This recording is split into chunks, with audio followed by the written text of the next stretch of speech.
আল্লাহর নবী বলেন তাজাওয়াজুল ওয়াদুদাল ওয়ালুদ ফাইন্নী মুকাসিরুম বিকুমুল উমাম। ওই নারীকে বিয়ে করো যে নারী স্বামীকে বেশি ভালোবাসে, ওই নারীকে বিয়ে করো যে নারী সন্তান বেশি প্রসব করে। অনেক এলাকার মেয়ে আছে যাদের বাচ্চা বেশি হয়, অনেক পরিবারের মেয়ে আছে। নবী বলেন ওদেরকে বিয়ে করো। কেন? হাসরের মাঠে আমার উম্মত বেশি, এটা নিয়ে আমি গর্ব করতে চাই। আল্লাহর নবীর গর্বের জায়গায় তুমি জন্ম নিয়ন্ত্রণের নামে কুঠারাঘাত করছো আর স্লোগান বানাইছো দুটি সন্তানের বেশি নয়, একটি হলে ভালো হয়। লা হাওলা ওয়ালা কুওয়াতা ইল্লা বিল্লাহিল আলিয়্যিল আযীম। তোর মতো পোড়া কপালের জন্য না হইলে ভালো হয়। তুই একটা মুরতাদ, তোর ঘরে তো আরেকটা মুরতাদি হইতে পারে। আল্লাহ বলেছেন যারা দিন বিরোধী হয়, দিন থেকে বিরত থাকে, আমি ওদের জীবনটাকে দুর্বিষহ করে দিই। গত বছর আমরা দেখেছি কোন নায়ক না গায়কের শ্বশুর, প্রতিষ্ঠিত ব্যবসায়ী, সন্তানরা প্রতিষ্ঠিত, অথচ গোটা দুনিয়ার মানুষ দেখেছে নিজের নিরাপত্তার জন্য কেনা পিস্তলটা দিয়ে নিজেকে গুলি করে হত্যা করলো। কেন? দিন থেকে দূরে সরছে। আল্লাহ কলিজার মধ্যে আগুন লাগায়। وقيضنا لهم قرناء فزينوا لهم ما بين أيديهم وما خلفهم وحق عليهم القول في أمم قد خلت من قبلهم من الجن والإنس إنهم كانوا خاسرين।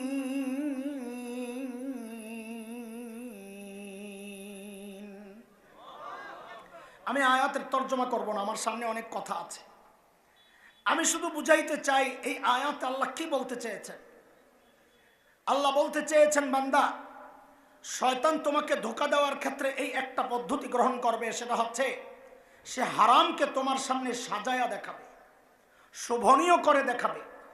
আরো সহজভাবে যদি বলি, একটা চটকদার স্লোগান লাগায়া শয়তান আমাকে আপনাকে ওই হারামের মধ্যে জড়াইয়া দিবে। আমি ওই চটকদার স্লোগানের খপ্পরে পড়ে আমি যে শিরিক করতেছি, আমি যে কুফরি করতেছি, আমার খবর থাকবে না। এটা শয়তানের ধোঁকার একটা প্রক্রিয়া। আমি উদাহরণ না দিলে আপনারা হয়তো ভালোভাবে বুঝবেন না। ওলামায়ে কেরাম তো জানেন, আপনারা সাধারণরা উদাহরণ না দিলে বুঝবেন না যে প্রক্রিয়াটা কি। আগে মাথায় ঢুকান, প্রক্রিয়া হচ্ছে হারামকে শয়তান সুন্দর সাজায় আপনাকে দেখাবে, চটকদার একটা স্লোগান লাগাইয়া ওই হারামকে বাজারজাত করার চেষ্টা করবে। যেমন 1 নাম্বার, শরীয়তের বিধান হচ্ছে, মালিক বলেন লা তাকতুলু আওলাদাকুম খাশিয়াতা ইমলাক, দারিদ্রতার ভয়ে সন্তান হত্যা করবা না। এবার বলেন তো জন্ম নিয়ন্ত্রণ কি? হারাম আসতে বললেন না। শুনেন, আমি জানি এখানে আসামি থাকতে পারে, স্বাভাবিক, কিন্তু শুনেন, আল্লাহ চাইলে আপনাকে মাফ করতে পারেন, কিন্তু হারামকে হারাম স্বীকার করতে হবে, নাহলে তো ঈমান চলে যাওয়ার সম্ভাবনা। এই জন্য একসাথে একযোগে সবাই চিৎকার করে বলেন তো জন্ম নিয়ন্ত্রণ কি? আরো জোরে বলেন। এই জন্য বারবার বলবেন, যারা করেছে তাদের জন্য কলিজায় লাগে, তাকে কষ্ট দেওয়া উদ্দেশ্য না, তিনি যেন ফেরত আসেন। বলেন জন্ম নিয়ন্ত্রণ কি? আবার বলেন। শয়তান দেখছে সর্বনাশ, এই হারামে তো পাবলিকরে জড়ানো যাইব না, তো জড়ানোর জন্য কি করা দরকার? চটকদার স্লোগান বানাইছে। এই স্লোগানের নাম দিছে সুখী পরিবার। কি নাম দিছে? আছে কথা বলেন, আছে? কি নাম দিছে? বলেন না। কসম আল্লাহ, দ্বীনের বিরুদ্ধে যায়া, কোরআনের বিরুদ্ধে যায়া সুখ আসতে পারে না। এটা আল্লাহর চ্যালেঞ্জ। মালিক বলেছেন, ওমান আরাদা আন যিকরি ফাইন্না লাহু মাঈশাতান দানকা ওয়া নাহশুরুহু ইয়াওমাল কিয়ামাতি আ'মা ক্বালা রাব্বি লিমা হাশারতানি আ'মা ওয়া ক্বাদ কুনতু বাসীরা قال كذلك أتتك آياتنا فنسيتها وكذلك اليوم تنسى। আল্লাহ বলেছেন যারা দিন বিরোধী হয়, দিন থেকে বিরত থাকে, আমি ওদের জীবনটাকে দুর্বিষহ করে দিই। গত বছর আমরা দেখেছি কোন নায়ক না গায়কের শ্বশুর, প্রতিষ্ঠিত ব্যবসায়ী, সন্তানরা প্রতিষ্ঠিত, অথচ গোটা দুনিয়ার মানুষ দেখেছে নিজের নিরাপত্তার জন্য কেনা পিস্তলটা দিয়ে নিজেকে গুলি করে হত্যা করলো। কেন? দিন থেকে দূরে সরছে, আল্লাহ কলিজার মধ্যে আগুন লাগাই দিয়েছে। কিন্তু এই যে একটা ভুল মানুষের মধ্যে ছড়ানো হচ্ছে, মানুষ বাড়লে খাদ্যের অভাব হয়, এই চিন্তায় জন্ম নিয়ন্ত্রণ করতে হবে, এটা একটা ভুল থিওরি। আর এই ভুল, এই কথাটা এটা মোল্লার কথা না। বর্তমান দুনিয়ার অন্যতম শ্রেষ্ঠ অর্থনীতিবিদ ভারতের অমর্ত্য সেন, সে তার যেই গবেষণার জন্যে বিশ্বের শ্রেষ্ঠ পুরস্কার ওদের কাছে নোবেল প্রাইজ, এই নোবেল প্রাইজের জন্যে যেই গবেষণার জন্যে তিনি বিবেচিত হয়েছিলেন, সেই গবেষণা হচ্ছে তিনি দেখিয়েছেন দুনিয়ার মানুষকে যে মানুষ বাড়লে খাদ্যের অভাব হয়, এই কথা ভুল। তিনি অনেক দলিল দিয়েছেন, অত দলিল দেওয়ার সময় আমার নাই, আমি একটা শোনাই ওনার কথা। একজন মানুষ বাড়ছে, খাবারের মুখ বাড়ছে কয়টা?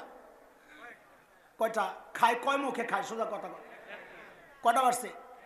দেখো দেখো, একজন মানুষের বাড়ছে তো খাবারের মুখ বাড়ছে একটা, কিন্তু কর্ম হাত বাড়ছে দুইটা।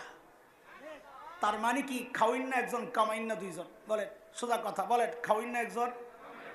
আর এটা তো এক চরম বাস্তবতা।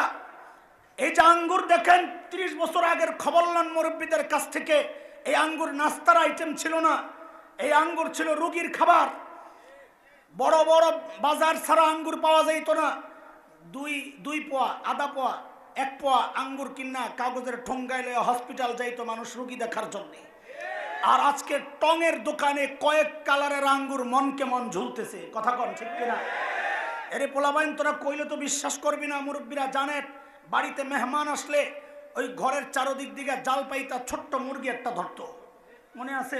মহিলারা ধরতো, ধৈরা এটার যে কাটতো, কি কাটতো, কেমনে কাটতো, ওই যে ওলামায়ে কেরাম বুঝবেন সরায় একাদের পরিভাষা, কাটতে কাটতে বলে জুজুল্লাযী লা ইয়াতাজাজ্জা, টুকরা হয় না। এই ছোট্ট ছোট্ট টুকরা, যার পাতে মাথা গেছে ওর কপালে আর গলা নাই, যার পাতে গলা গেছে ওর কপালে আর কলিজা নাই, যে ঠ্যাং পাইছে আর গোশত পায় না। পোলাপান আজকের যে রান দেখো, ওই রান হইতো 4 টুকরা, সবচেয়ে বড়টা পাইতো জামাই।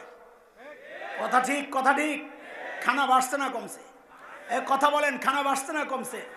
গাদার গোষ্ঠী গাদা, ওই মুরগি যদি জন্ম নিয়ন্ত্রণ করতো, তোর কপালে আর ডিম জুটতো না। কথা ঠিক আছে? অথচ শয়তান ওই হারামকে বাজারজাত করার জন্য চটকদার স্লোগান বানাইছে, নাম দিছে কি? আরেকটা দিছে, সেটা হইল 2টি সন্তানের বেশি নয়, একটি হলে। লা হাওলা পড়েন জোরে, লা হাওলা ওয়ালা কুওয়াতা ইল্লা বিল্লাহ। আল্লাহর নবী বলেন, তাযাওয়াজুল ওয়াদুদাল ওয়ালুদ ফাইন্নী মুকাসিরুম বিকুমুল উমাম। ওই নারীকে বিয়ে করো যে নারী স্বামীকে বেশি ভালোবাসে, ওই নারীকে বিয়ে করো যে নারী সন্তান বেশি প্রসব করে। অনেক এলাকার মেয়ে আছে যাদের বাচ্চা বেশি হয়, অনেক পরিবারের মেয়ে আছে। নবী বলেন ওদেরকে বিয়ে করো। কেন? হাসরের মাঠে আমার উম্মত বেশি, এটা নিয়ে আমি গর্ব করতে চাই। আল্লাহর নবীর গর্বের জায়গায় তুমি জন্ম নিয়ন্ত্রণের নামে কুঠারাঘাত করছো, আর স্লোগান বানাইছো 2টি সন্তানের বেশি নয়, একটি হলে ভালো হয়। লা হাওলা ওয়ালা কুওয়াতা ইল্লা বিল্লাহ। তোর মতো পোড়া কপালের জন্য না হইলে ভালো হয়। তুই একটা মুরতাদ, তোর ঘরে তো আরেকটা মুরতাদি হইতে পারে।